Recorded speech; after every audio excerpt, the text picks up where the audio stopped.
Alrighty, well, first of all, I want to thank you so much for taking the time to do this with me. So, first of all, thank you a lot. You are welcome. You are welcome. I've been a bit under the weather. My birthday was Friday, and I was thinking I was going to have to be stuck in the house all birthday, but I came around a little bit, but I'm getting over this upper respiratory infection. I was like, I need to go to the doctor. Like, do I have COVID? Do I have strep? Do I have something? And they were like, no, no, no. And it's just this upper respiratory thing that's happening, bronchitis or something or another. So I'm trying to nurse it. They gave me some antibiotics and all that. So I'm going to be a little nasally today, but I'll do my best. Sounds good. Sounds good. Well, happy belated, first of all. Thank you. Thank And you. well, welcome to this little pop stars mini, what is it? I guess reunion or little catch up. I don't know. I'm literally just going like I first of all, huge fan of the show. Have always been. Love any sort of singing, competition, reality stuff. And during COVID, I decided to rewatch the show, and then I was like, you know what? Let me just post some clips on social media, and everyone was in love with the nostalgia of the show. The contestants started like messaging me saying like, "Where did you find it?" Like, Right. it's just been a blast Where connecting did you, with. were these your own tapes that you had? Or you Yes, opened it? Okay. yes, I have a whole bunch of VHSs. During COVID, I found like about 15 VHSs of old award shows, Yep. concerts, and shows Yep. like that. So Yep. Yep. I remember. I had the I had all the VHSs. Actually, probably tell you that a little bit later. But I had the show on VHS. I used to have a bunch of stuff. But when I ended up leaving LA, like all that stuff ended up going into storage, and I never got it back. I was actually roommating with Katie. So yeah, she Katie told me about yeah, that. yeah. So Katie and I were roommates, and I left because I had lost my voice. I was. Oh, it was really crazy. Like I have struggled so much with this one throat. It's amazing that I can even sing still. It's really been a lot over the years, but yeah, Katie and I were roommates for a while, and while we were roommates, she saw me. I was so depressed. I had lost my voice. My vocal cords were hemorrhaging, and she was just like, "Oh my God, Shaunda, what are you gonna do?"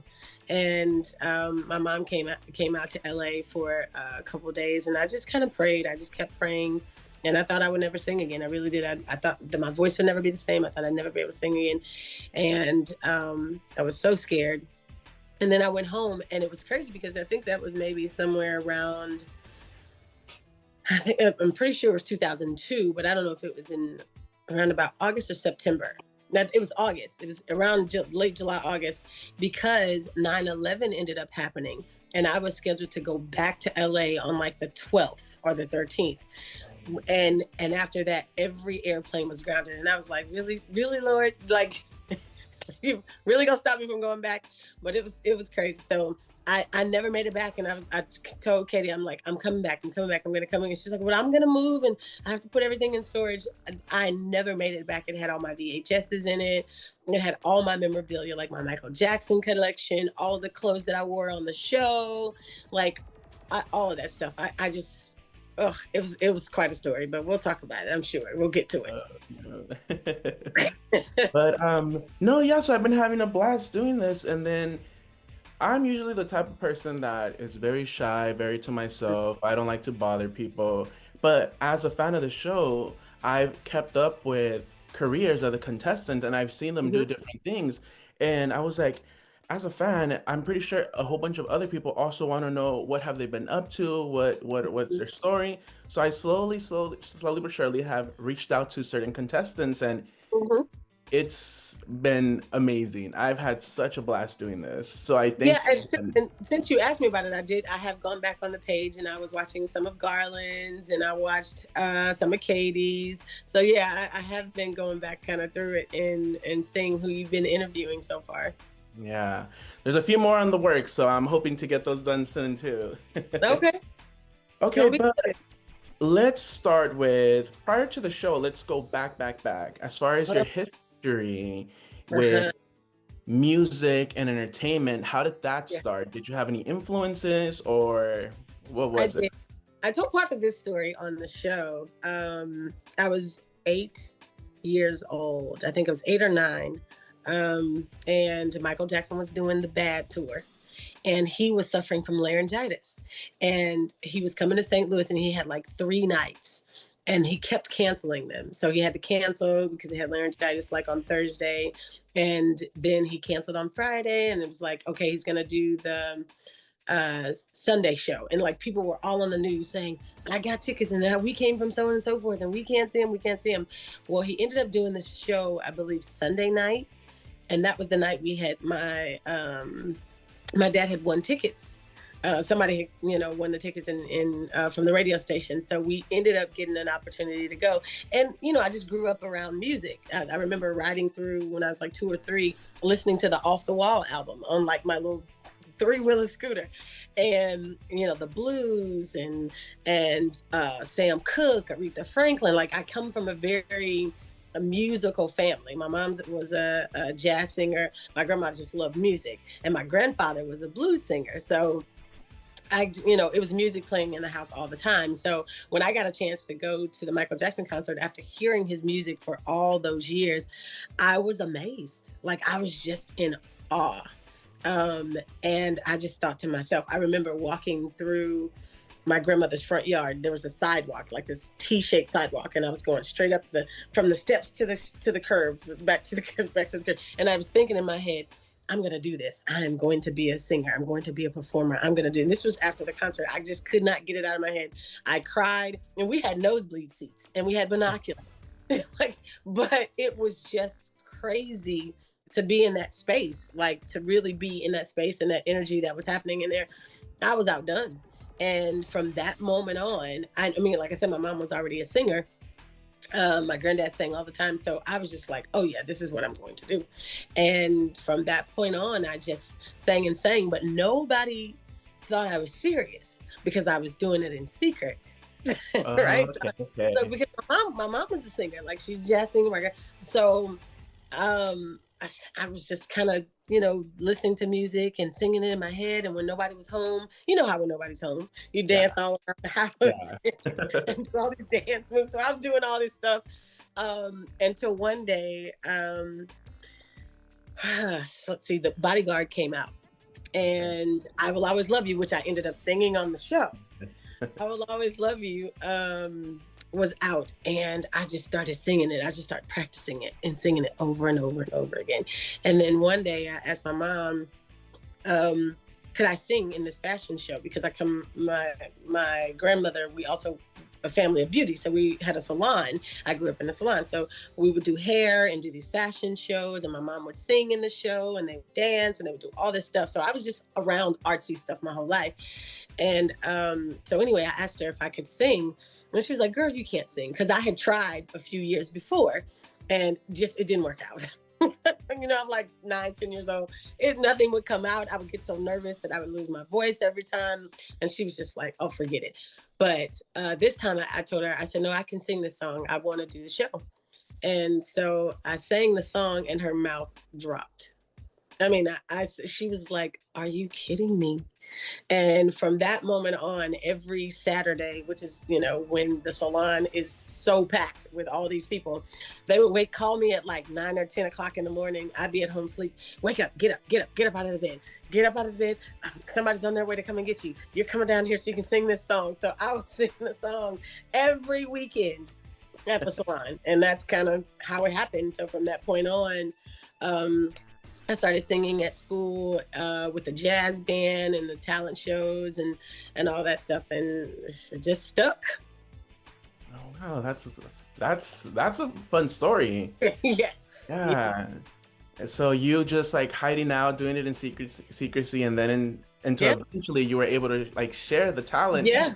Yes. My aunts were so excited. So like I said, I'm singing every week, and they were like, okay. So my cousin, who they knew could sing, like she would sit on the curb and sing all the time. And she has a beautiful voice to this day. And she would just be singing, and so everybody knew she sang, but nobody knew that I did. So now they're like, oh no, we're making a group. So myself, my cousin, and then this other girl, we formed a group called Sassy. And in high school, we would perform. We went out to LA when I was 15. So our first trip to LA, we went out to LA, and I was working with, you remember FloJo, the athlete, and her husband, Al Frederick Joyner. Well, Al Frederick and Jackie Joyner Kersey are from my hometown. And so they had come to town, and they're like, distant, almost relatives to my grandfather's side of the family. And they were like, we have these, our nieces, and they can really, really sing. And so we sat down and we sang for Al Frederick and FloJo. Like I said, I'm 15 years old at that point. And they were like, oh yes, we want to manage you guys. So they took us out to LA. We rode in this limo. I'll never forget, we had the limo driver to drive us through Taco Bell. Now, yeah. You know how small the Taco Bell drive-thru has always been. He maneuvered that thing all the way through. I mean, it was so crazy, but it was fun. I mean, we're teenagers with an opportunity to hang out in LA and just have a good time. So that was my first time in LA when I was 15.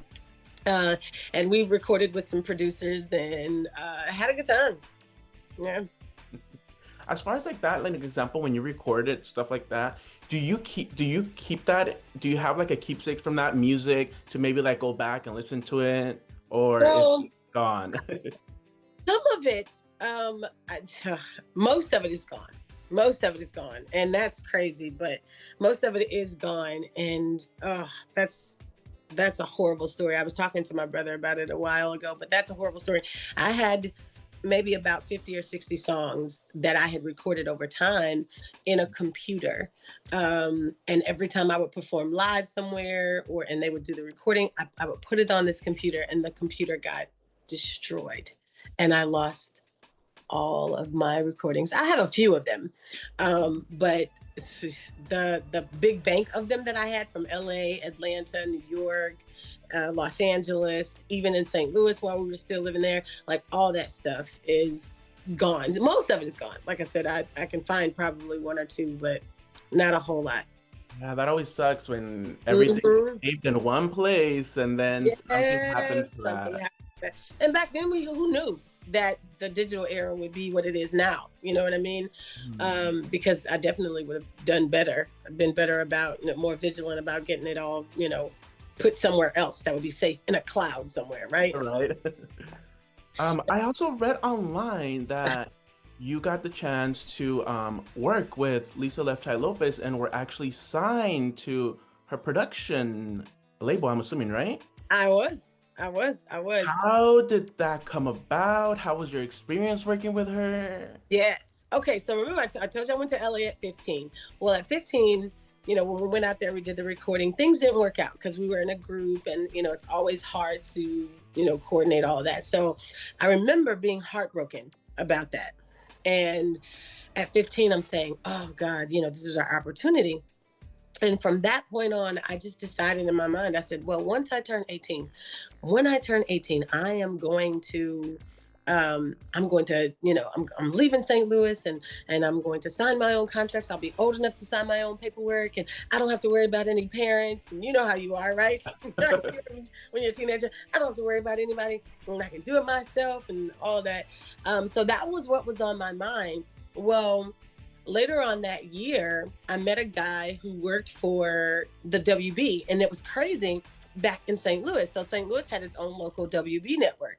So I met a guy who worked for the WB, and when I met him, we were at a teen night, dance night, and he was like, I'm looking for some people who can sing. I was like, I can sing. He was like, no, you can't. I said, yes, I can.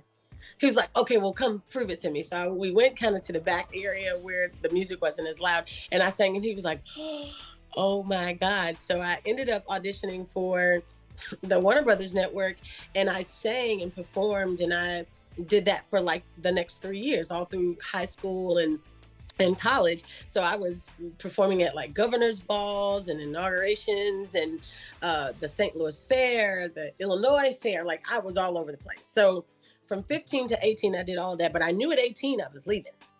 And I was by the time I met the guy who introduced me, not to Left Eye, but to her brother. I was 18 and I had been working for the TV station for all those years. And our boss had been telling us, okay, we're going to take you out to LA. We're going to, show you to the executives at Warner Brothers. Cause we were a group. And some of the people who were in the group, you would actually know I won't say know who they are, but they've been in a lot of different things. And you'd be like, oh my God, we all started in this little performance group back in St. Louis. Okay. So like some dancers who have been in Will Smith videos, Aaliyah videos, toured with TLC. Like all of us were in this one performance group that was called Team 11 in St. Louis. So after a few years, we were like, so what else are we gonna do? Like this is just local. We want to, we want to hit it big, and that wasn't happening. So I ended up meeting a guy who lived around the corner from my mom. He had met Left Eye's brother. And he was like, so I know you sing and you do all these things. I want to introduce you to Left Eye's brother. I was telling him about you and all the stuff that you do around the city and so on and so forth. And I was like, okay, cool. So he set up a call. It was the day after Christmas. We had to drive to Atlanta and meet with Left Eye's brother and his partner. I think his name was Eric. So it's Ron Lopes, and I think his partner's name was Eric. Anyway, we go, it's the day after Christmas. Is crazy, right? Like who drives somewhere the day after? But we drove down to Atlanta for this meeting. I met with Ron and Eric, and right on the spot, they were like, we love you. Like, we absolutely love you. And so I signed to their management company, and I was working exclusively just with her brother and his partner, and I hadn't met Left Eye yet. So I worked with them exclusively maybe for about 6 or 7 months, and we were setting up a showcase for me to, at that time, Left Eye was working with the group Black with, so Shamari, Natina, and Brandy. So she was working with them, and I had gone over to her townhouse at the time. She was doing a photo shoot for them, getting them ready for their showcase for Sony. And so, we met then, but she didn't, she hadn't seen me perform or sing or anything like that. Well, shortly after she got Black signed, it was now my turn to be developed and to go and see the executives and all of that. So we had to set up a showcase, and my stepdad in St. Louis owned a couple of nightclubs up there. So we had the stage and all that stuff. So I arranged a show. It's been a lot, right? So we did this show. Some executives were coming down from New York to see the show. She came to St. Louis. Left Eye came to St. Louis to see the show for the first time. Of course, Ron was there. He wasn't working with his partner anymore. It was just him. And she, it's crazy. After the show, she watched the show. It was, it was good. And, Lisa's mouth was crazy. So she walked up to me and she was like, Bleep, you are the shit. I was like, is this a compliment? Because I think she just cussed me out a little bit. But no, she was like, you are the shit. And I was like, okay. And after that, she arranged for me to go to New York and meet with Tommy Mottola. And I did my, thing in front of him, sang. He gave me a production budget at that time. And I went to the MTV Music Awards. I got a chance to meet Janet Jackson. I met everybody, Mariah Carey, Chris Tucker, Robert De Niro, like all these people were there. It was just an amazing time. Oh, yeah. And one of my favorites that I met was Maxwell. Goodness. Yes. So and so for a long time before the show, I had been, in the industry. And my biggest struggle was always trying to find the right music. But working with her was amazing. It was our struggle together as a team was that we couldn't find the right music. We were looking for the right producers for my voice and all of that. And it just wasn't coming together. Plus Lisa was her own artist, right? So she had to be an artist as well as trying to develop all these artists at the same time. So because I wasn't the only one on the label, she had, you remember Tamara Gray? Yes. American yes. So Hmm. Tamira was on her label also with her sister Kim. So Tamira and Kim had a group. I think they were called Silhouette. Yep.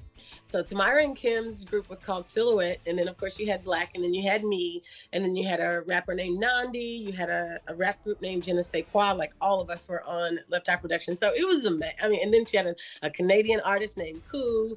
Listen, it was a lot of fun. It was definitely a lot of fun.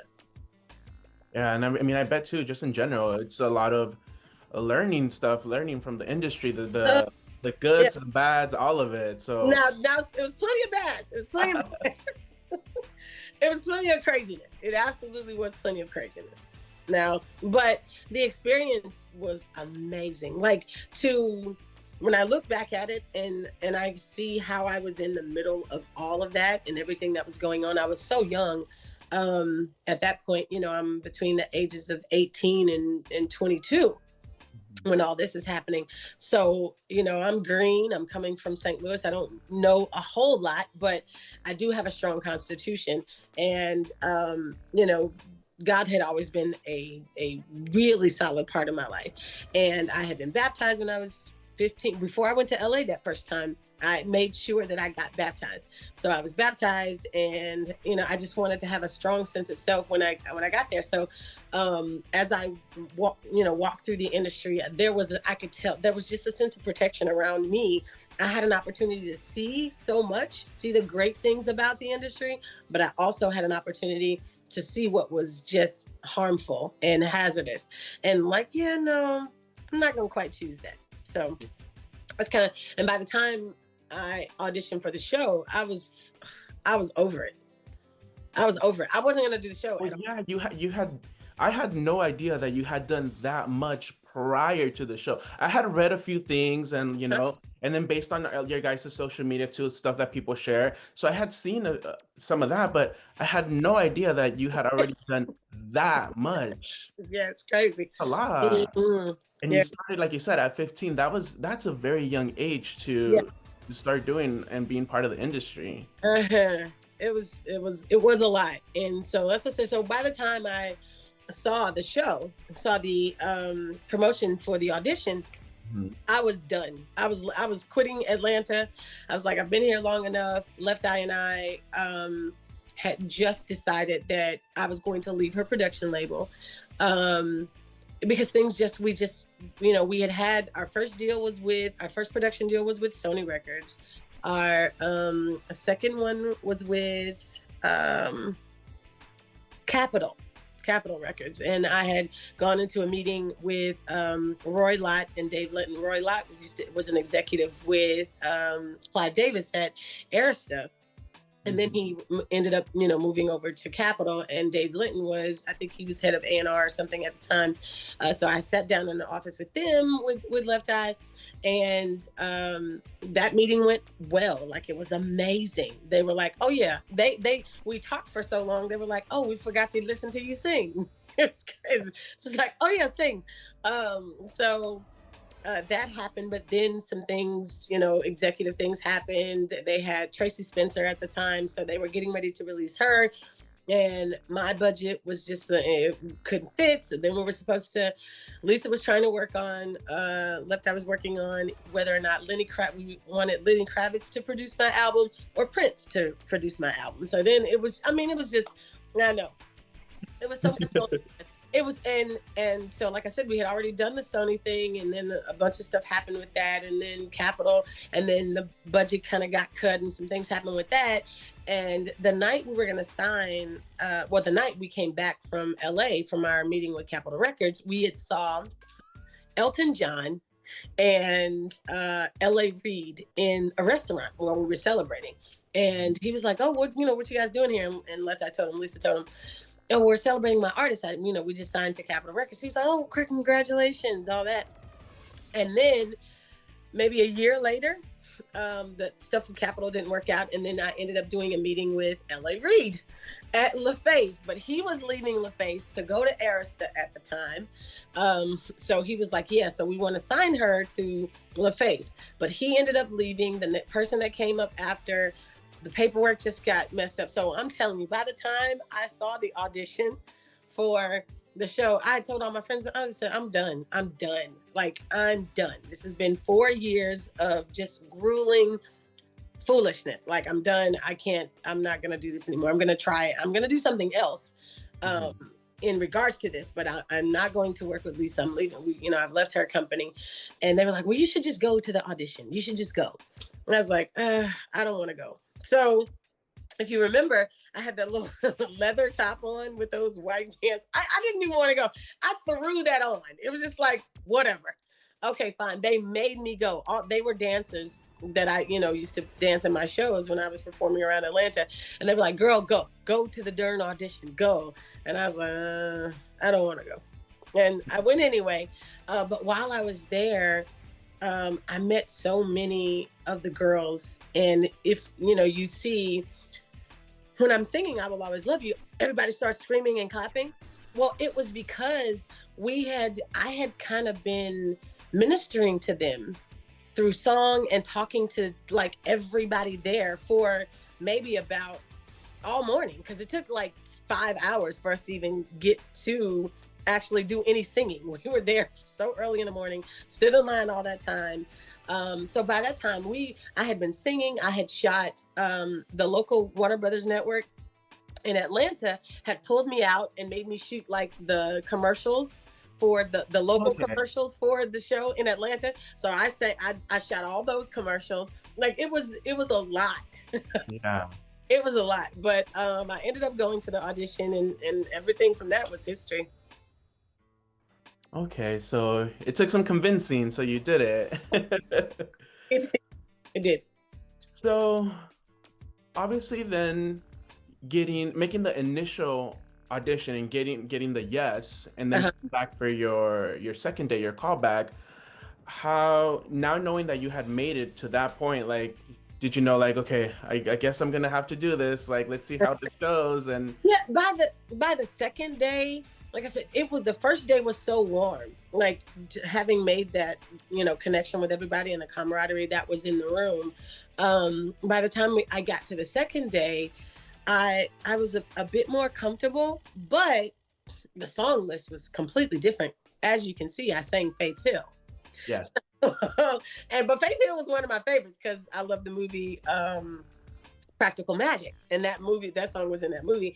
And my aunt, who loved to sing, she used to play soft rock songs all the time. So from Billy Joel to Elton John to Faith Hill, like I listened to all that. So the second day I was a little more comfortable, but I still didn't know, what it was like. I at that time, remember, Making the Band had been the only other reality show for music.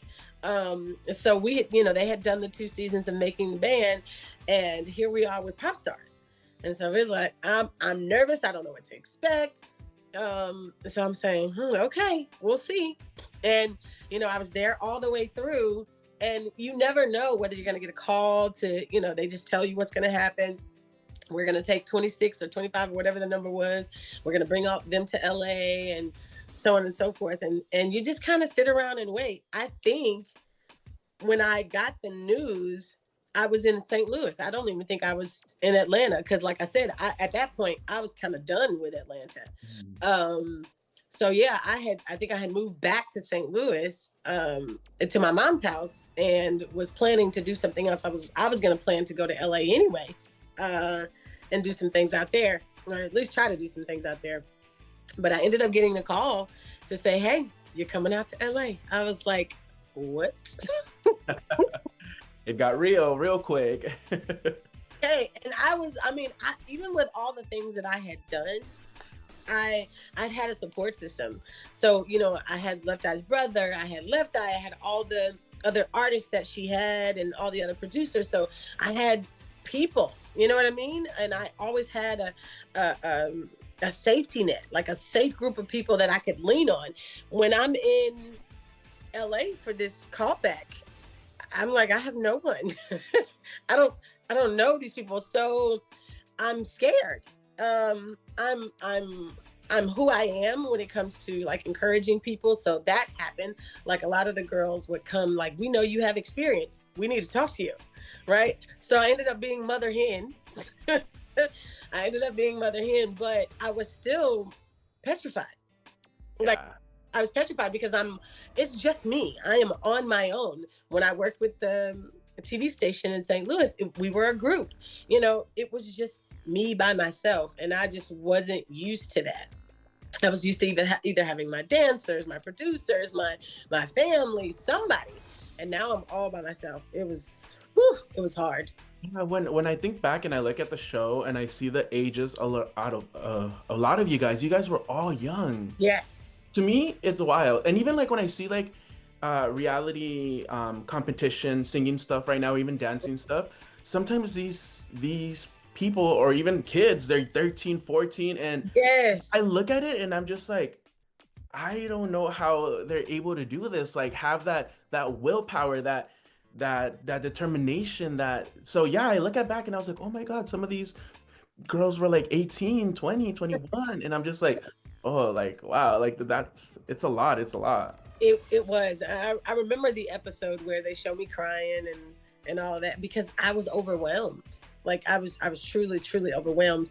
The girls they were coming to my room, and of course they wanted advice and what's going on and tell us about this contracts and the choreography, because I was one of the ones that had so much experience. And so I was helping them learn choreography in the night, overnight at times. It was just, and it was a lot of pressure. I'm like, oh God, all of this is on me. And so when you hear me saying, I'm just giving so much, I'm giving, that's how I felt. Like I had nothing for myself. There was nobody there for me. And I was exhausted. I Oh, was I bet. Okay, but getting to LA, meeting all 26, Mhm. you work with anybody prior to, or it's just like all new fresh faces that you had never worked in the industry? I did not know. No, so I didn't know Travis or Jamie or any of them. So I had never met any of them before. And I had never met any of the girls. So that's what I'm saying. I had no one. I knew no one. This was a totally different sector of the industry. You know what I mean? David Foster, produced ballads and things like that. We're talking LaFace and Atlanta and Left Eye and TLC. That's like the other side of the entertainment world. You know what I mean? So from Atlanta to LA was like, across the globe from one another. They might as well have been, because that's how different the industry was. So no, I didn't know anybody. And how was it though working with Travis and James and David and Roger? What was your experience with working with them? Um, it was good. I think I was so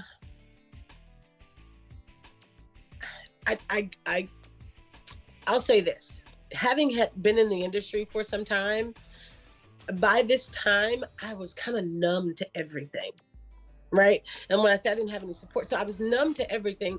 I was seeing what it was like. I'm seeing David Foster, knowing that he is the producer and arranger of I Will Always Love You. Roger Love being, who he was. Travis, I was learning more about who he was and what he had done. And I thought it was great, but I'm so, I don't know if people know, but I'm so nervous that it's like I can't really enjoy where I was. Like I couldn't enjoy where I was at the time. It was so much stress on me, so much everything, because this was my time by myself, and like I got to make this happen. Like it's just on me. So I don't think I had the opportunity to soak it in. It wasn't until after the show, after they had picked the final five, and I actually moved to LA. So I moved to LA. By the time the show aired, I was living in LA. Okay. Yeah. So I just didn't get a chance to really experience it. It was, yeah. That makes sense, and I get that too. Even I think when I was talking to Kate, I mean, first of all, everyone's always going to have a different perspective and a different outlook on their experience. But yeah, when I was talking to Katie, she was telling me how she didn't want to be in front of the camera. Yeah. And even though the show did focus on certain topics of certain contestants, it still really didn't show us really anything individually with the contestants. Yeah. So Yeah, and Yeah, then being put like into it is now. You know, now they, I mean, even though they, for the final 10, they went to, you know, our hometowns and then things like that. But now they do it a whole lot earlier in the shows where you get an opportunity to know the story of some of the people, whether they make it through or not. You know, yeah, exactly, yeah. like, so you get a little more of the story now, you know. So because think about it, like I said, the only other music focused reality show had been Making the Band at that point. So they Hmm. were, you know, it was early. It was early. So now they've developed and they do a whole lot more, but back then it wasn't as much. Yeah. As far as being in the workshop, do you have any like, I know it's stressful, but do you have any favorite memories? Maybe something that didn't even air on the show, or any fun stories? You know what? There was something. Um, there was this there. I think they did show it on the show at the end where we had the final. I think that dinner. I think it was the top 10. Yeah, the top 10, and we had that dinner, and we actually had an opportunity to just kind of exhale, you know, because it was all done. The final 10 were here. It was like, whew, stress, you know, everybody could, and that was really one of the most precious moments of the entire time, because I don't, at that point, it was no longer a competition. It didn't feel like it. Like we had all made it to the top 10 together. Whatever it was going to be was what it was going to be. We had done our best work that we could do, and now we could just enjoy each other. And I think that that's what that was the best part of it for me. And me and Anna Maria actually were the closest. uh, Oh, she and I, yeah, for a long time. Like we stayed in touch for a long time, but after everything that happened with my voice and Katie and I were rooming, we, you know, kind of lost touch. But that was my girl. Like we would hang out all the time. She was, like I said, because by the time the show aired, I was living in LA, so I would go over to the house where the girls lived. hmm. Time, like, you know, Nicole was there and Yvette was there, everybody was there. Went to a couple of the photo shoots and things like that, so we still hung out while I was in LA. But yeah, it that was the best part of it, right? It was the relationships that we had an opportunity to, because at that time all of us are young and you're getting your footing, and so you need people. That's what I think, that's the hardest part, is when you don't have anybody, you don't have any support, and it's the stress can just break you down. Oh no, yeah. So once it was the final 10 were picked and Uh-huh. you guys all had the chance to go home, how long was the process before they actually picked the group? Was it something that it was quick, or did you guys have to wait and wait? We waited. We waited. We for sure waited. Um, and I was getting so many phone calls. We waited. We waited because, you know, the one thing that we needed to do was kind of band together as the final 10 to say, hey, we're a group. If we're going to be a group, we don't know who's going to be in the group. We have to find a place of unity right now to be able to stand as a group. And we did that. So all of us had the same representation. 7 of us had the same attorney representation.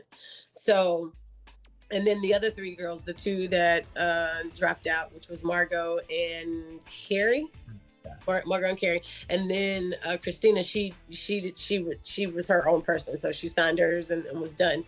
But then the other 7, me, Yvette, Nicole, Anna Maria, Camille, Rosanna.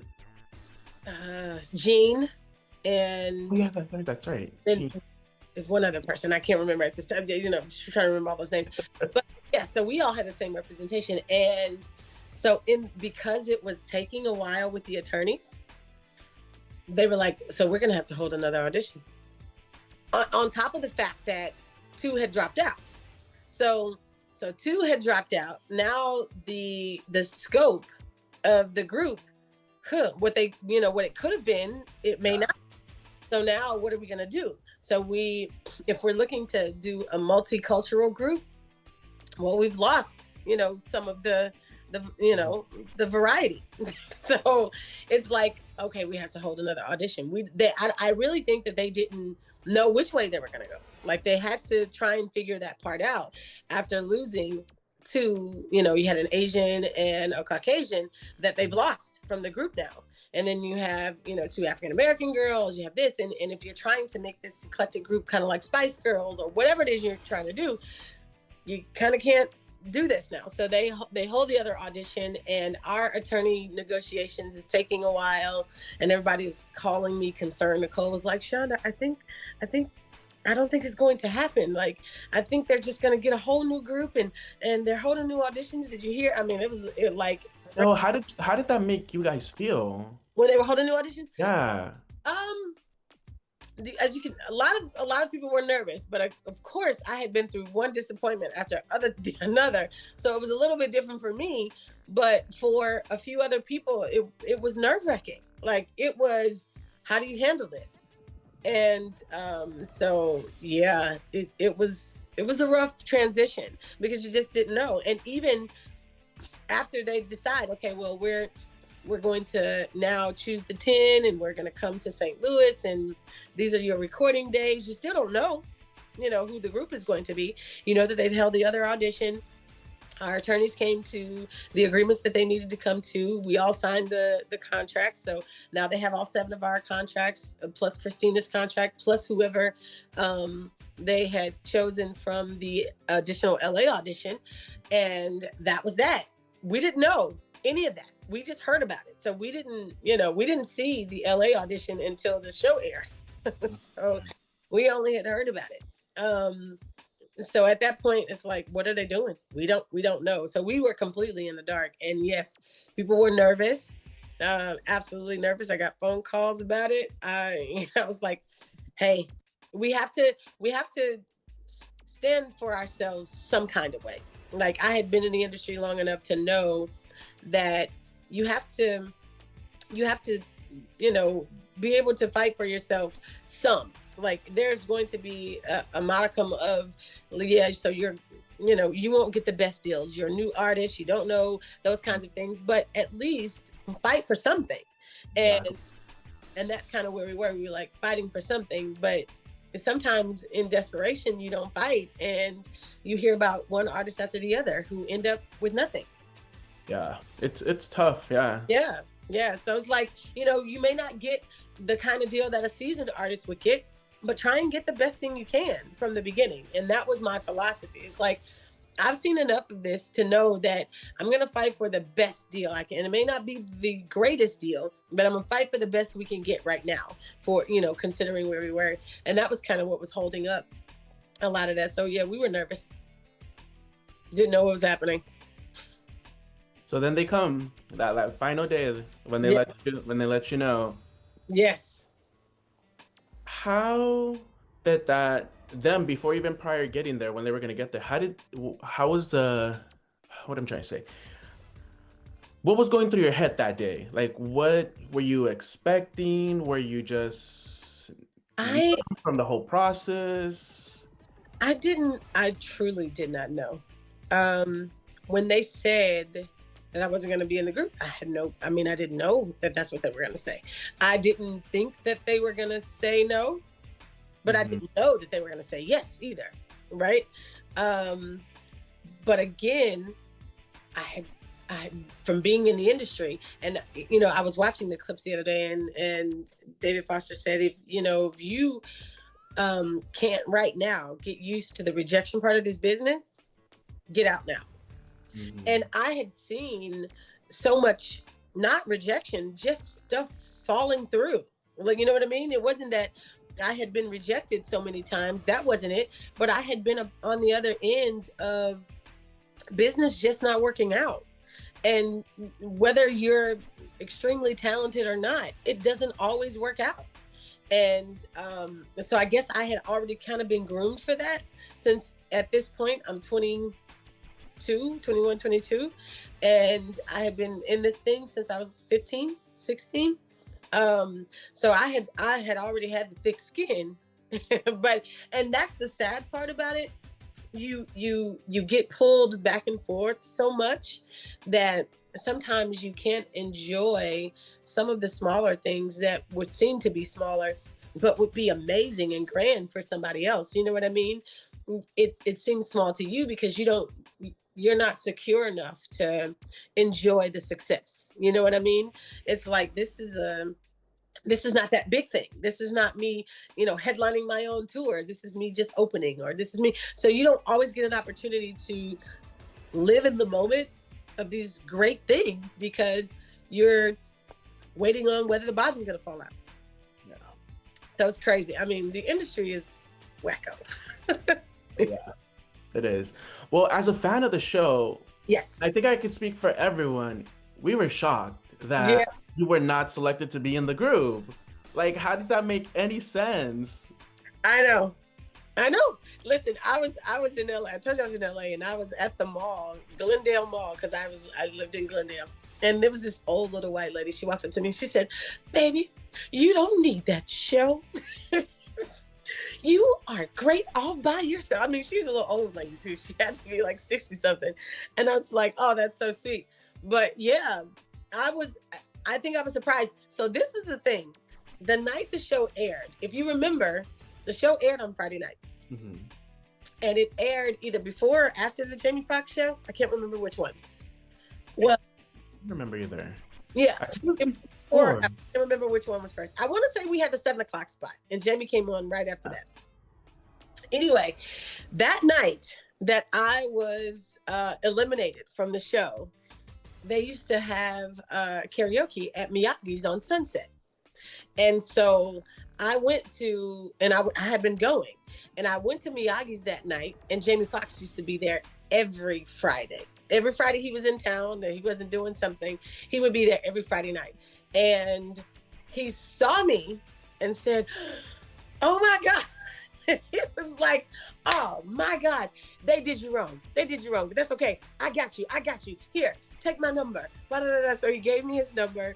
And, we talked a couple of times. I would see him at Miyagi's. We kind of, did a few things together, but nothing big. But yeah, because we were on at the same time, like that was one of the coolest things that happened. I was, because I was living in LA. So I did have an opportunity to do some other stuff. And some things came after that. As I was living in LA, Left Eye reached out to me while I was there. And we did a song together on her last album that she was recording. But it was, the other piece to it was, Patti LaBelle's manager, Stacey Holt, who was also Patti LaBelle's niece, had seen me on the show. And I don't even remember how she got in touch with me. I have no clue. I don't even know where she got my phone number from, or I still don't remember. But somehow she got in touch with me and she was like, "I want to manage you." And so I worked with her. And then Donna Shavu, who was at NBC, she wanted to, I forget the name of their company. So they just wanted to take me on as an artist, as an actress, and all these things. So it was a lot going on at the time after the show. And I wanted to be in LA when the show aired for that reason, right? To kind of capitalize on the opportunity. Like, since I didn't make the group, that's fine. If I'm at least in the space where all these things happened, I'm accessible. Now you don't have to find me. You can like, "Oh, well, you listen, we saw her at Miyagi's the other night. Oh, well, listen, she's so on and so forth." So I was trying to make myself accessible for things, but it was definitely it was definitely hard. I had no idea that, like I said, you were surprised. I was kind of surprised, but surprised, shocked, all of it. I was like, this is wild. This doesn't make any sense. I know. Well, I mean, obviously I heard you talking about the experience of being on the show. So I'm pretty sure you had no plans at all to audition for season 2 whatsoever then. No. No, I didn't. And I know Peter Gay went. Peter Gay and I were really cool too. She was really here. She's really cool. I remember she auditioned for the second one, but no, I didn't. And because I think because I was in LA all that time, after the show and during the show, doing all that work, and then when what happened to my voice had happened to my voice, I was really soul searching. Mm-hmm. So at that point, it was like, yeah, I'm definitely not gonna do Pop Stars 2 because that just that's not going to be good. But I did talk to a couple of executives from Pop Stars, the show, when I had come to the girls, one of their video shoots. And he was like, oh, you don't even understand. Like, so many of us were fighting for you to be in the group. Like, and that was good to know. Like, it was good to know that it just kind of happened the way that it did. They created the best group for for the group of girls that they had. They put together a really great chemistry, and me in particular just wouldn't have fit. And I was okay with that once I saw what the group was, what the style and the overall look and the overall everything.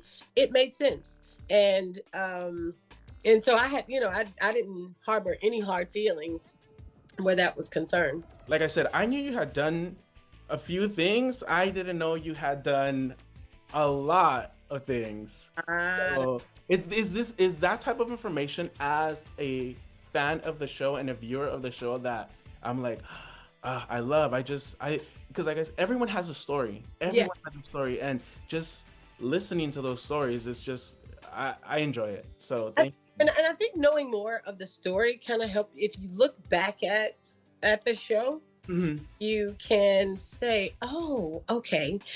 I how people are. It doesn't matter how great you are or not. You'll have some people that will love you, and then you'll have some people that will hate you, and then you'll have some people that say, oh, we like this one the best, or we like that one the best, and I don't like this one because of that.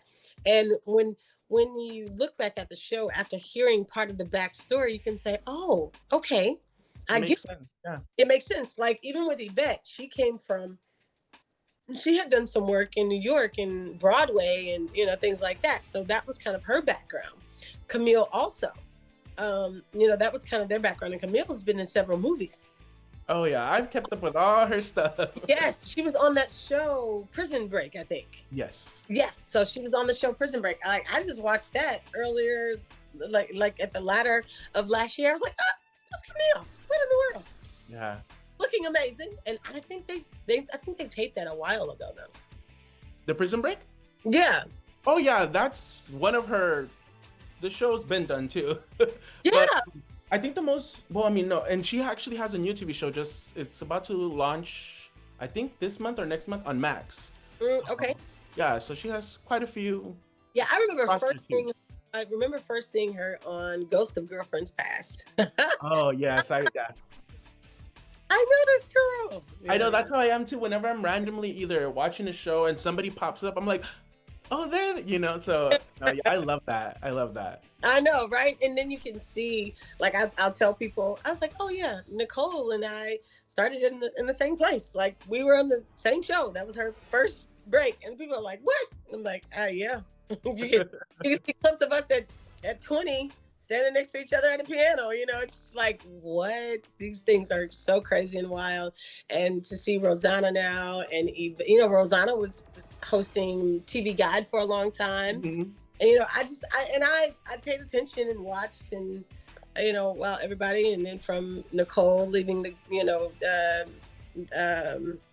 Eden's Crush disbanding, and then going to the Pussycat Dolls and all of that, and to American Idol judging and all the things, the things Miss Nicole behind the scenes, and Katie. And it's so crazy because, like I said, Katie and I were roommates. We would see Nicole sometimes, but they weren't as close then. But then I was gone, and then next thing you know, they were, I'm saying, whew, it was a great time. We were young and just, you know what I mean? If I had not lost my voice and all the things happening with my voice, I would have been right in the middle of all of it. I know, quickly, any fun stories when you and Katie were rooming together? Because she also did tell me that you guys after the show that you moved out there too. She did tell me that. Mm-hmm. Fun little story that you want to share, maybe a little outing or something. Oh, listen, Katie played guitar. Did she tell you? So we would just, we would sit in the house, and she would play guitar in the apartment, and she would play guitar, and we would just sing. I mean, we just had fun. We had fun. I was always heading out, you know, so when Mhm. we had a chance to stay, you know, be in together, that's what we did. We would just sit around and sing, and she would play the guitar, and we just do music, and we talk and talk and talk. Um, but yeah, it was fun times.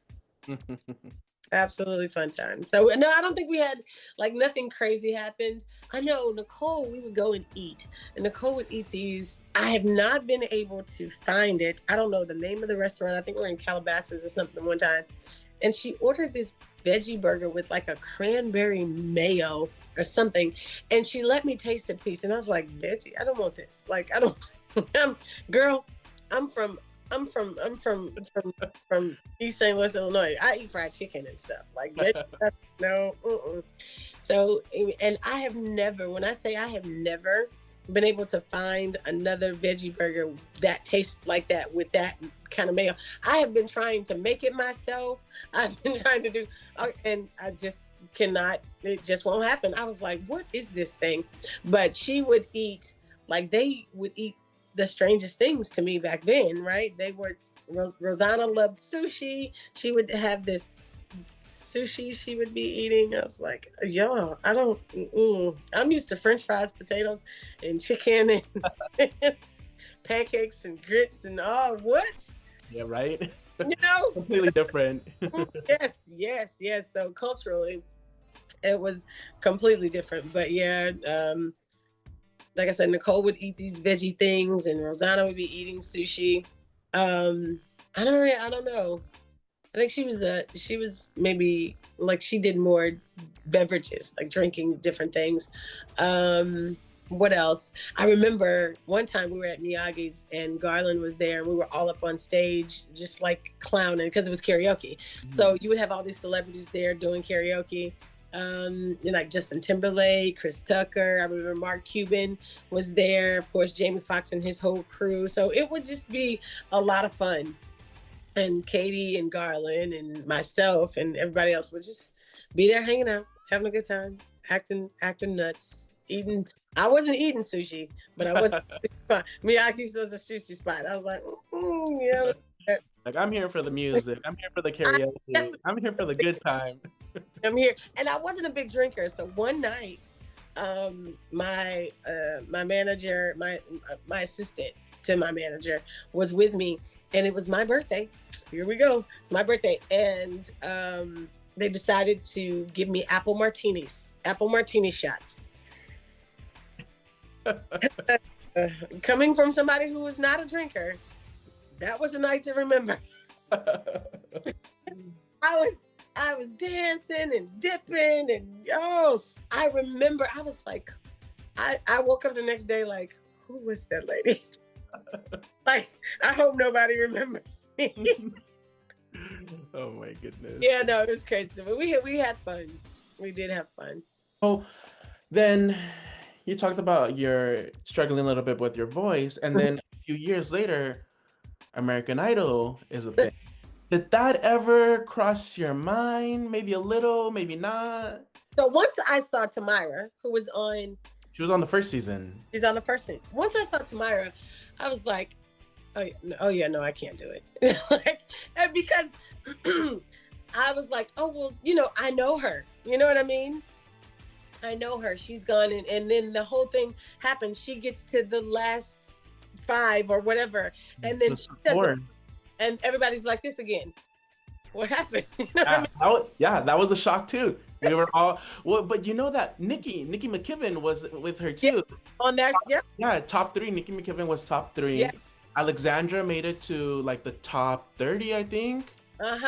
Yeah, so Yeah. it was always, I guess, I mean, for me as a fan of the show, it was always so fun to see like all these like the same people auditioning for the same shows. Yeah. Yes, I mean, with American Idol, after I saw that happened with Tamira, I was just like, oh yeah, forget it. I'm not doing. You know what I mean? Like, I know this girl. We came to, and we did so many things together, and I was like, okay, these shows are just, I can't do. My nerves can't take all of this. But by that time, though, I was back in St. Louis, and remember I told you I had left and had lost my voice. By that time I was back in St. Louis, and I had started working with some artists in St. Louis, like Jaquan, everybody in, like, so Yeah. I started working with him and the producers that had produced Tipsy and all of those things. I had started performing all over the city back at home. So now this was the first time I was doing that after having been on the TV show. Mm-hmm. And so yeah, I had recorded some songs even then. I had a manager and did all that stuff, but I was still struggling with just the secular side of the entertainment industry, because it was always the same kind of stuff. Mm-hmm. And it happens. It's just a human thing, right? When you're talking about men and women in the same space, men who semi-attractive women, they or whatever, you have that thing happening, and it's like, oh God, do I have to go through this again? Like, and that was kind of where I was so over the secular industry, and I was just tired. I was tired of all the stuff that was going on. I was tired of all of the business craziness. I was tired of all of the personal craziness of men trying to get with you and all of that. I was like, this is, I'm over it. Like, Oh, yeah, I could only imagine. Yeah, I was just well past it. And at that point I said, okay, you know what, God, you're gonna have to explain to me what's going on. And right at the end of me working with I was deciding on what I was going to do, working with my manager in St. Louis. My manager calls me, and I had recorded the song with Left Eye. Remember I told you I had recorded the song with her a year or so earlier while I was still in LA. And that album was coming out. It was a song called Friends. That album was coming out. And that album coming out, if we do a video for it, things, okay, here we go. Like, I'm back in it. But I didn't know if I wanted to be back in it. But I kind of did want to be back in it. You know what I mean? So I get a call, a very, very sad April night. And my manager tells me that had I heard, and I was like, heard what? I was hanging out with my mom, and he was like, heard what? And he said, are you sitting down somewhere? And I'm like, yeah, what are you talking about? And he said, Left Eye died. And I was stunned. From that point on, I didn't want anything else to do with the secular entertainment industry. I did not. I was done. That day, I was done. I knew that I was done in that capacity. Like, I was never going to try and get another recording contract or a deal or work towards. I was done. One of the people that I love dearly, like, our relationship was very specific to the two of us, the things that we shared and had gone through and all that. And she had a lot of people around her. She had her own relationship with everyone, like every one of her artists and all that. But what the kind of things that she and I shared and talked about and were able to, I was stunned for a long time. I almost didn't eat anything for probably about 2 weeks. And, my birthday was Friday, May 2nd. And her funeral was on my birthday in 2002. Yeah. So I was like, God, really? Like, really? And I was just so broken for a nice amount of time. And, it hurt me so that I didn't want anything else to do with the secular entertainment industry. I was over it. I was completely over it. Yeah. Yeah. It's tough. Yeah. Yeah. Tough. It was rough. It was crazy. So then you deciding not to be a part of that anymore whatsoever. What was your next move then? What did you want to do next? And my dad used to say, you can sing. I didn't grow up in church, but I grew up around church, and I sang it. And he was like, you can sing in church. Like, I just need you need to be grounded and all these things. And that has its own story, that has its own baggage that I won't even get into. But I decided that I would join the choir at this church But I didn't want to lead any songs. I'm like, I ain't leading no songs. I'm just gonna sit in the choir and I'm gonna pray. And Lord, you're gonna have to answer some questions for me. Because, all of the years of all of the mess and the craziness that I've seen, you're gonna have to answer some questions. I'm gonna try this thing out. Like, if this is what this is what you're saying you want me to do, I'm gonna try this thing out, but I'm not getting out in front. I don't know what that's about. And even though I had a lot of friends that sang gospel and produced gospel, and I just really felt like you needed something different, which I know now is anointing. You needed something different for the gospel industry and just for ministry, for gospel ministry. And so I just wanted to sing in the choir. I just wanted to sing in the background.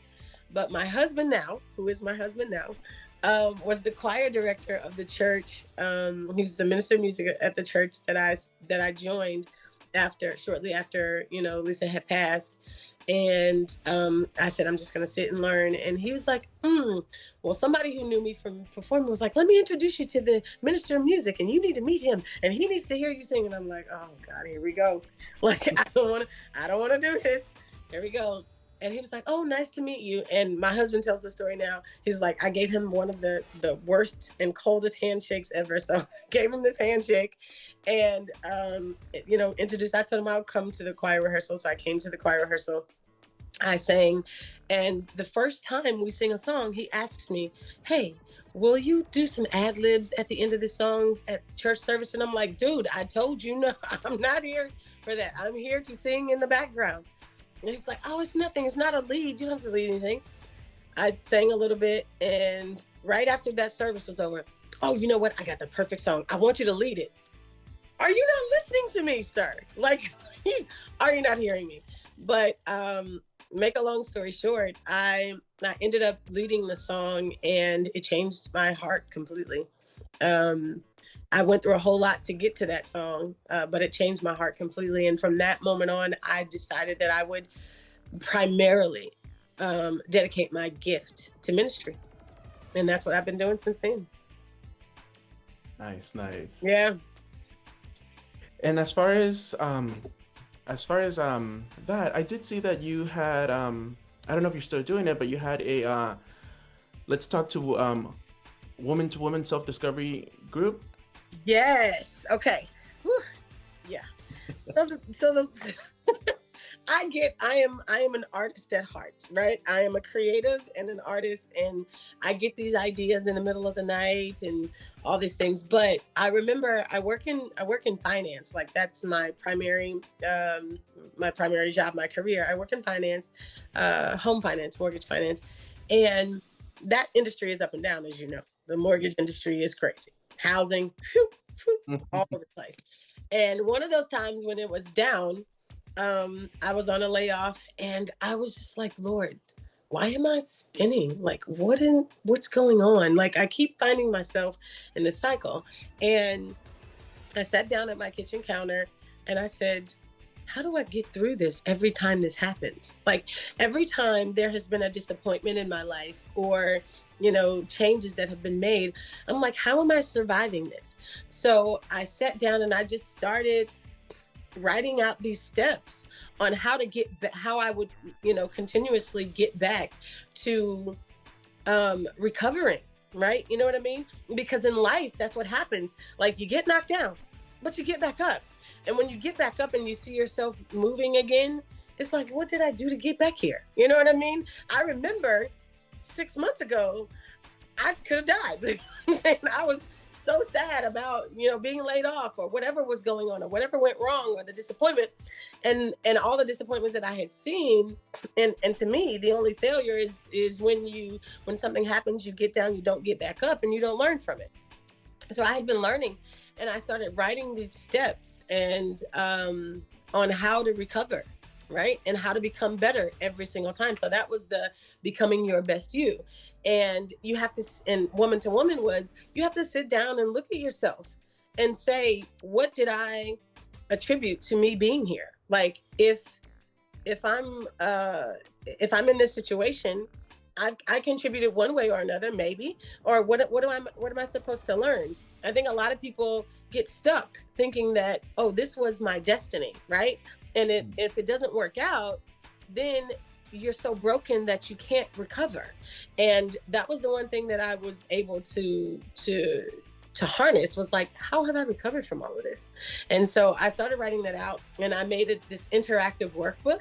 I'm not even done with the workbook yet, but I had just started ministering and using it to talk to women and help them, because I think disappointment is that one thing that can slow you down ultimately or stop you. And some people suffer these great disappointments, and then life is never the same again.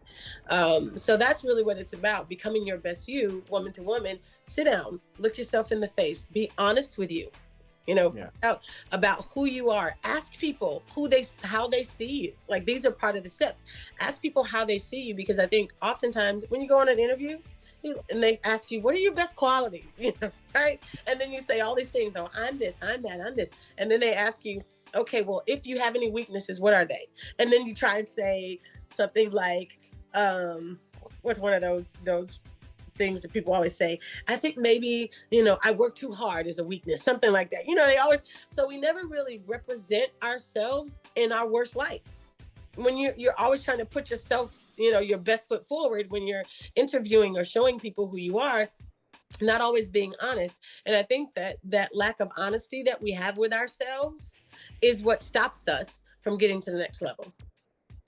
No, yeah, I agree. Yeah. Yeah. You said it spot on. Absolutely. I also saw, for the most part, everything is on the internet, the stuff that you can find. Some of it is there, accessible, some of it is not. I did happen to find your All the Way EP, Mm-hmm. the one track. So I put it together because I found the song and I put it together. Look at that. Oh my goodness. When I tell you I'm a fan of the show, even till this day, like, I'm a fan, like. Well, we appreciate that. Absolutely do. But how did this come about? That came about. Okay. It was my birthday. Was it 2016? I think it was. I think so, yeah. Yeah, I told my husband, I was like, listen, for my birthday, I wanna record, a song or two or whatever. And he was slow poking like he always does. And I was like, oh God, because he's a musician.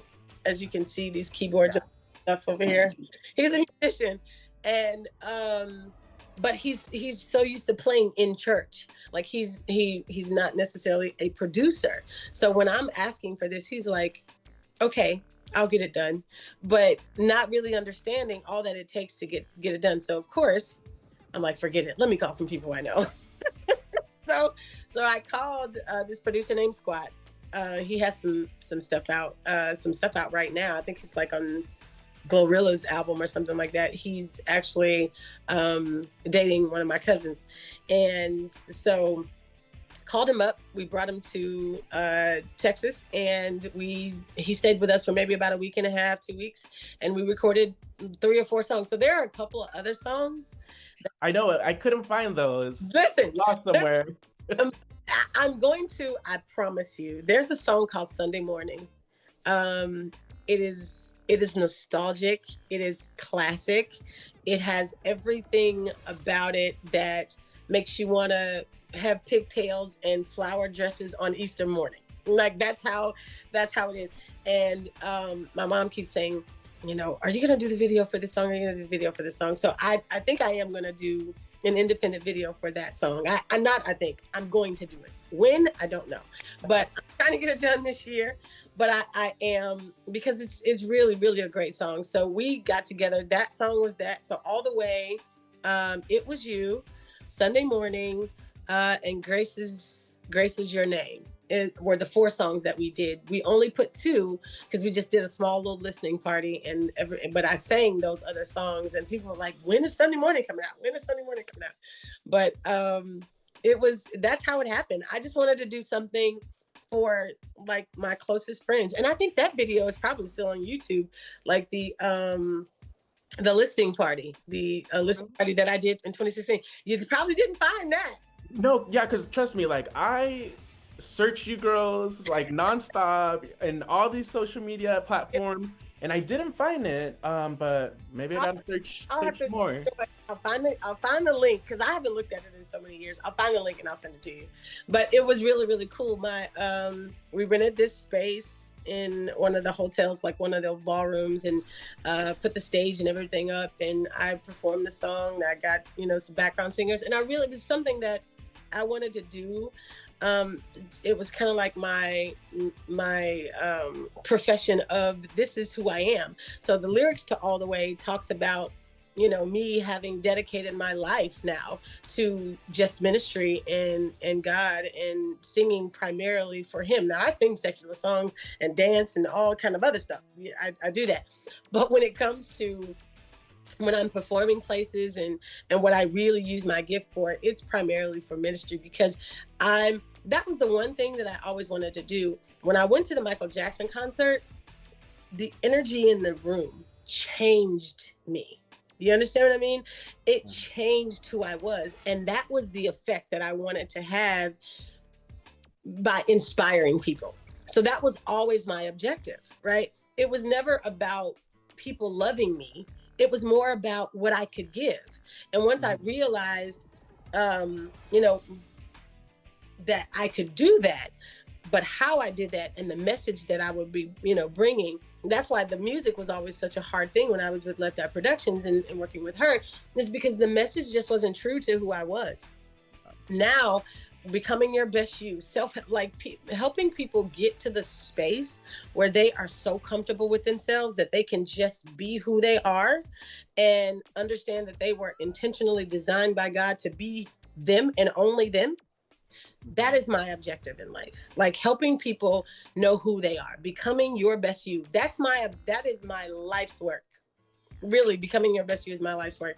And everything else is just, a way to do that. Everything else that I do is just a way to do that. If I'm singing a song or if I'm having a barbecue at my house, it's to help people feel good.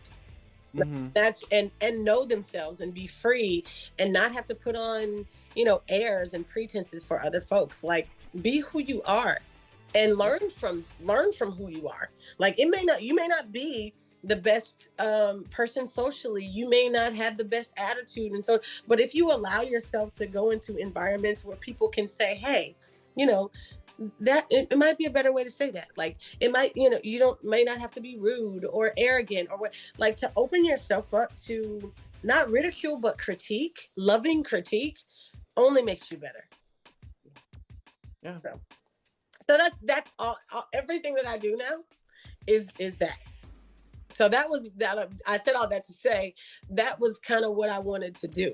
Like that was so the heart of me being in the entertainment industry and singing in general was always to see the reaction and the movement of people and how it changed them on the inside, just even for a moment. No, yeah. Yeah. I mean, you're the thing though, so keep on doing that. Yes, we need, I mean, people in general, like we need that. Sometimes we do not, like everyone struggles, Yes. And so, I mean, you're doing an amazing thing. So good though. Appreciate it. Yeah, I try to, put, and it's not that it's just feel good, but it's knowing. I think people struggle with knowing. You know what I mean? Like we're so uncertain. Everything makes you feel uncertain. When you look at the next person on social media, their stuff looks like, this and they have 1 million followers. They have 275,000 followers. Everything is set up to help you hate yourself. Yeah. It really is. Hard, yeah, especially with social media out there. Yes. I've gotten to a point in my life where it's just like nothing matters. Those things like that doesn't matter. It doesn't. You like you said, you have to be you, be yourself, be your best you. Be a good, positive person. And it's hitting you now. Yeah. So I've been at that stage for a few years now where I'm just like, all right, just chill back and have fun. That's the thing. That's it. And learn and grow. Have exactly. fun. learn, grow. Have fun, learn, grow. Have fun, learn, grow, and keep going. That's how you develop. And in that time, you have to rearrange some things. You have to, when you learn and grow, you reposition things in your life. It's like, what used to be important, Exactly. It's not no more. you know what I'm saying? What used to make me sad, not so much anymore. What used Hmm. to throw me off, not so much anymore. And that's, you just continue to grow, you continue to elevate, and you get to that place of zen and peace. And it's like, It's relaxing. yeah, it is. Yeah. Yeah, I've been there. I've gotten rid of things that were not bringing any positiveness to my life or any, Yeah, so I totally get it. absolutely. All right. As far as, is there anything that you would like to share with some of the viewers from the show or?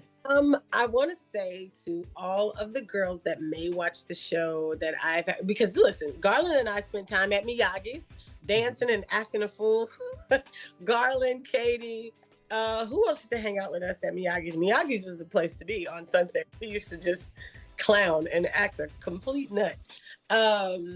But yeah, just, I wish everybody the best. I wish them peace, and love. I see Nicole always doing her thing. Katie and I are friends. I see Rosanna teaching. I've seen Anna Maria on Facebook. She still does music. I just, the girls are amazing, and I think that it was definitely a cherished experience, that our paths had an opportunity to cross, that whatever amount of time we had, to spend with each other in that space, whether it was rushed or not, whether it was, whatever it was, we had an opportunity to know each other. And anytime that happens, you take the sweetness and you move with that. And who cares about the sour? You know what I'm saying? You let that go, the stress and all that stuff. That's that, kind of, you throw that behind you, and you just kind of cherish the moments. And I just want to say that I cherish the moments. Cheza and Crystal and everybody. Oh, my roommate Alexis was my roommate when we were in when we first went to LA. So then we kind of condensed down. But Christina Petty, what was the other girl named? Kurtisha? Was it Kurtisha? Yeah. Yeah, like everybody, I just remember their faces. On top of the fact that I watched the video, but we spent so much time together when we were actually in LA. So I just want to say that I love those girls. Keep doing what you're doing. Stay amazing. Always work on becoming your best you, no matter what people say, no matter how you may be down on yourself. Just brush it off, learn from it, move on. That's just how I feel. That's how I view it. God has blessed my life so tremendously, like so tremendously. I have 3 sons now. I'm a wife. I'm a praise and worship leader at several different churches. I do the things that I love, and I get to touch people individually. And that was one of the things when I went to my listening at Capitol Records, when I sat with Roy Lott and Dave Linton. That was one of the things Roy Lott said to me. He said, you remind me of Garth Brooks. And I was like, Garth Brooks? What do you mean? He said, Garth Brooks has this he's personable to the point to where Garth had just had like a signing somewhere at a record store, when they had record stores. He said, but Garth did not leave there until he had signed and took a picture with every single person that was there. And he said, you have that same quality. Like, I've just always been that person. Even from a kid, I was the one that wanted everybody to get along and hug and love. And that was just always me. So that's my message for everyone and everything. And it really is just be the best person you can be. Yeah. So, but that was yeah. Anyway, you know how. So it's been great. It's been great. I'll tell you that, and I'm excited. About everything, just any opportunity that I could that I would have coming forward. If it's, you know, becoming your best you, I'm gonna finish that. Like I told you, I'm a creative.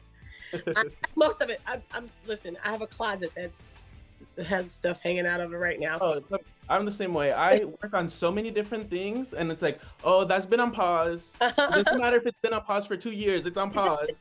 It does. Do you know that movies and stuff that we see are like 5 and 6 year old scripts? Yeah. And 10-year scripts, like songs that we hear. It's not when it comes out, it's just making sure it comes out of you when it's supposed to come out of you, and it will birth itself in the right time. So that's the messaging, like in the right time. I couldn't be more grateful than what I'm doing now. One of the messages that I did get was when I was pushing really, really hard. It was like, I'm a mom and I have young kids.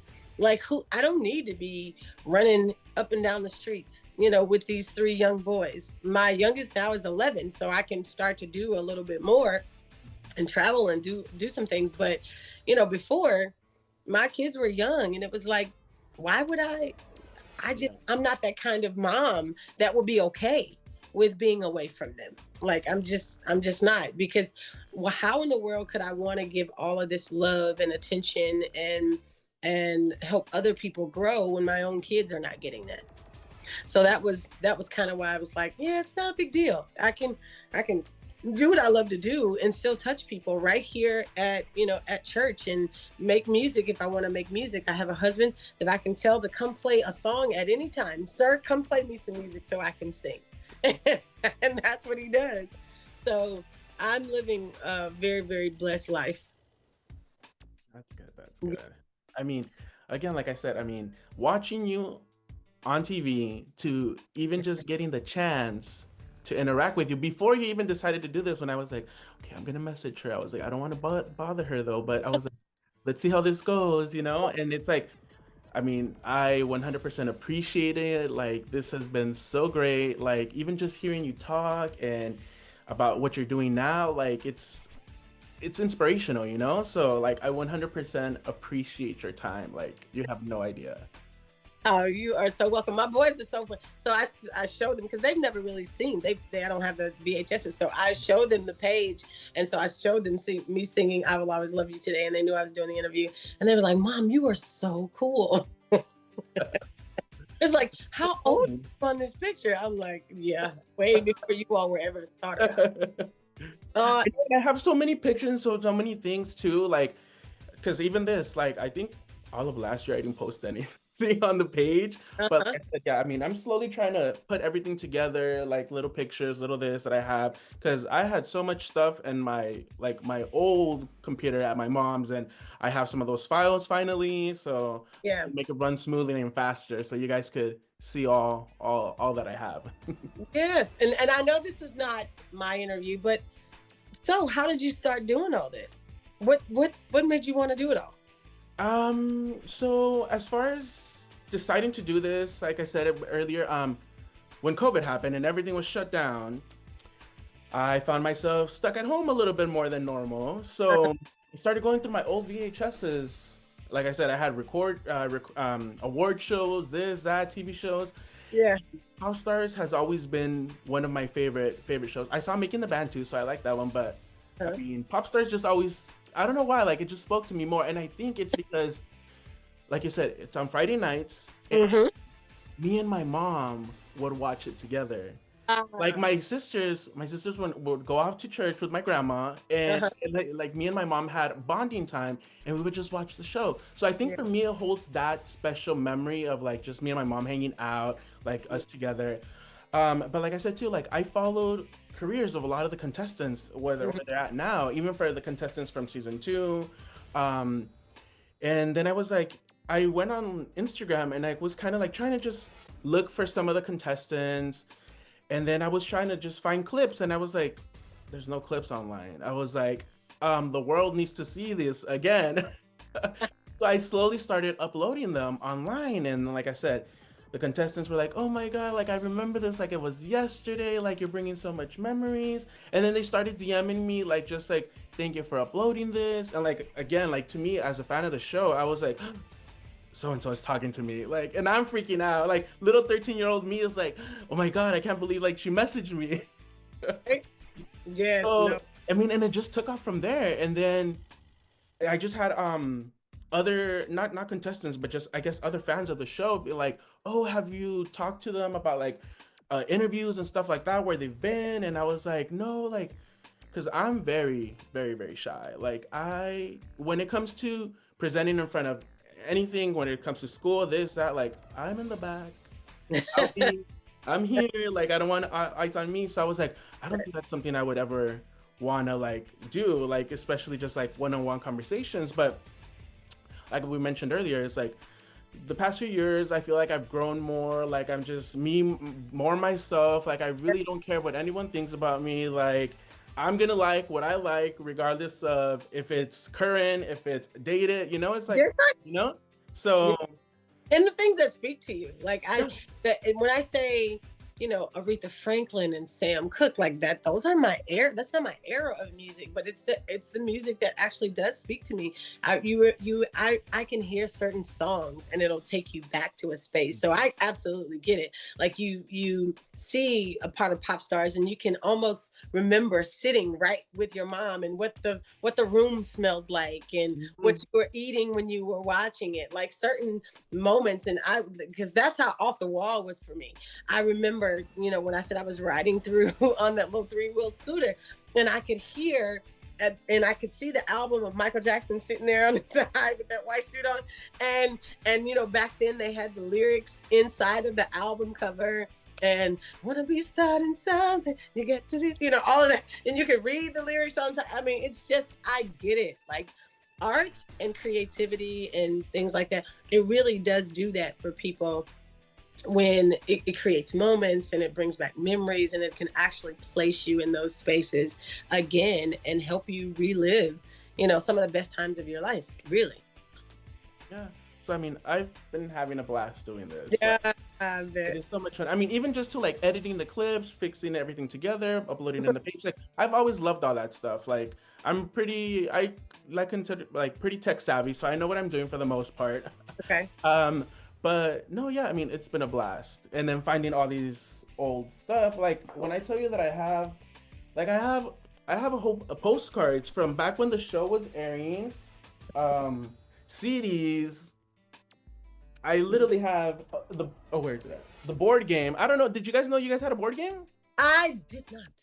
Yeah, you guys have a board game and everything. And That's here you great. are on the cover. That is what? That's wild. Oh my God. So how long have you had that? Um, that I didn't have that when the show aired. I honestly probably got that on eBay like years later.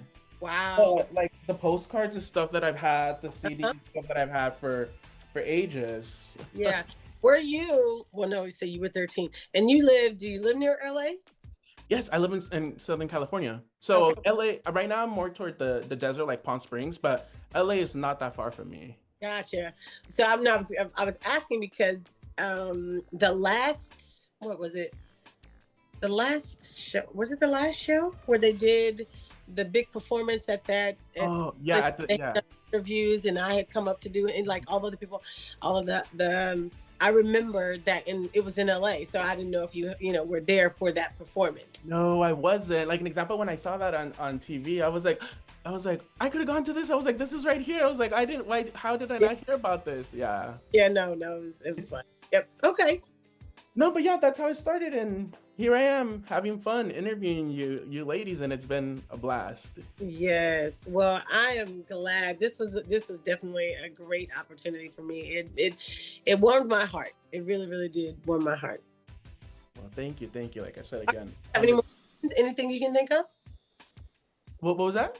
I say you have any more questions? Anything you can think of? Um, I mean, I covered everything that like I think I wrote down on the like little outline. But I mean, as far as for music, anytime you do any sort of music thing, Yeah, let me know. I want to hear. I am excited for any new content when it comes to music or anything like that from you ladies. absolutely. I'm actually gonna reach out to you on some other stuff that I'm working on. I am, because I kind of like I have. So, do you do like tech stuff on a regular? Like, is that your line of work normally, or you just do this on the side? Oh, this is like my fun stuff. I Oh, mean, I do have a podcast that I'm actually gonna launch this summer that I've okay. been working on for the past 2 years. But everything that I do, like I've done stop motion, I've done photography, I like to call myself an artist of all sorts as well. But Absolutely. it's more like fun passion projects. Uh-huh. So I mean, only when I get a chance to do it, like it's like my escape from my real, and Well, like. listen, I work in finance. Okay. But I mean, I sing and I do ministry, and I get paid for some of that, but it's nothing like working in finance. It's not that's my career. You know, that's what pays all the good bills. But I definitely have a passion and a ministry, and I keep doing all of those things when it comes to music and writing, but I do have a couple of things that I want, that I have to start, right? That I have to start, that will help to introduce some of the other things that have already been written and worked on and shelved in. And I want to kind of chat with you about it. Oh yeah, for sure. 'Cause I'm If I'm available. putting together a team right now of some social media people to do some things and create some stuff for me, because I absolutely, so, I don't have the time. I used to sit up and edit and do things like that. I don't have anymore. No, yeah, it's time consuming, but no, I mean, I love doing all that stuff. I have a blast. Even like I said, when I'm putting the clips together, I'm like, okay. I recently just kind of redid the whole layout too. I was like, Yeah. this is a little bit boring. Let me change it up a bit. Okay. I'm gonna start introducing like the season 2 clips soon. So I was like, I need them to look different too. So I have a whole different setup for that as well. Okay. Um, no, No, yeah, that's hit good. me up. Hit me up. I'm available. I'm, I absolutely will. And employ you. Employ you. So it won't be an internship. It will be employ. I'm here to help. Like I said, to me, I'm in awe that we are just having a conversation. Like this is Like to me like this is the highlight of my day. that crazy girl that was doing all that crazy singing. I know, right? Yeah. You want to plug any social media so people can check your stuff out, or Well, yeah. I mean, they can check out my regular life at Shaunda J Gordon. I'm at Shaunda J Gordon on Instagram. Same thing. Facebook, TikTok. I have no idea what I'm doing. But I think it's maybe one or two clips on TikTok. But you can find me at Shaunda J Gordon wherever, on whatever platform, TikTok, Instagram, or Facebook. And you'll just see, some singing, some random clips of family, and me and my hubby singing and on anniversaries and birthdays, because we try to, keep those kinds of things up. But I am definitely going to, we'll stay in touch, because I can sense that my team is coming together, and I appreciate you so much, and I just enjoy what you've done, and I love the heart of what you're doing. I think it's important when you do passion projects like that. It's you do it because you love it. The things that you can do, and people say, "Hey, what would you do?" and not care if you got paid for it. That thing. Those are the things that you have to do to keep your soul happy. You know what I mean? You do the things to pay the bills, and I call those my have tos. But the things I need for my soul, oh yeah, I could stand on top of a building and sing for absolutely free, on top of a house somewhere, because I'm going to get what I need, and hopefully it blesses somebody. You know what I mean? So I absolutely get it. Absolutely get it. so stay tuned, people, because she has projects coming.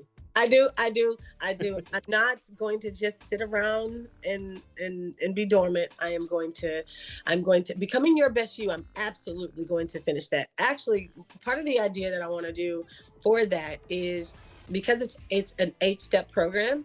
I want to create I guess an EP at this point is 8, right? Because they don't do albums at 10 and 12 songs anymore, but an 8, and for each step I want to record a song in conjunction with like the step, because the first step is see yourself fully, right? To see yourself fully, to look in the mirror and know those things. So to write a song for each step and release a CD along with the workbook. So that that's going to be a great project. And then there's some other app like things that I want to do. I want to start a page that gives that becoming your best you inspiration, those motivations and affirmations that you need daily, just to kind of keep, remind yourself of, yeah, these things may be happening in life, but this is who you are. So I'm working on that. Like, I'm working on that. That is what's coming soon that I'm going to reach out to you about. And it's amazing. It's called Words of Whispering Wisdom. Okay, okay. Words of Whispering Wisdom. And it's it's going to be good. That's going to be good. We're all excited for that. Again, thank you so much. Absolutely. It has been a blast. It has. This has been a pleasure. And like I said, I will be reaching out to you because I think we can do some good things together. All right, I'm here for it. Let me know. I will do. Enjoy the rest of your evening. You too. You have a very wonderful night. All right. Bye-bye. Bye.